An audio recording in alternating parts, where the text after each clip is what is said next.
করতো, চাঁদবাজির কারণে সফল করতো। তো সেই সময় বিভিন্ন জায়গায় আমি চুক্তি বলতাম, যেটা খুব গর্ববোধ হয়েছিল। আজকে আপনাদের সামনে দিয়ে আপনারা পরবর্তী সেই মেসেজ, এবং এই মেসেজটা আপনারা একদম তৃণমূল পর্যন্ত ছড়িয়ে দেবেন।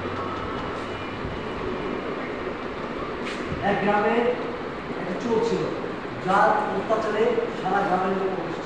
এই চুরি করো, চুরি করো, চুরি করো, চুরি করো, নাম হচ্ছে চোর।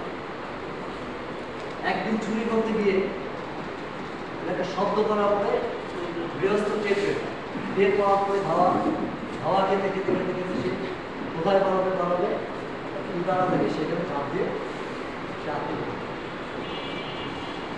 খুঁজে না পেয়ে চলে যান। রাত গভীর রাত, ওকে কে বাঁচাবে?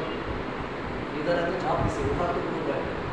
তখন সে চিৎকার করে বলতে শুরু করলো, গেল রে ইসলাম কেন, গেল রে ইসলাম কেন?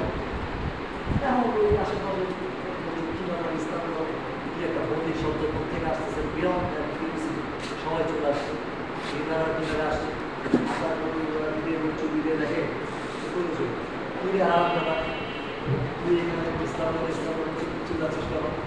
সে বলতেছে, আমি কিন্তু বলতাম যে তুমি কিছু বললো, গেল তোরা কি আসতে গেল না? তো ইসলাম আমার নাম ইসলাম না, আমি কি মিথ্যা বলছি?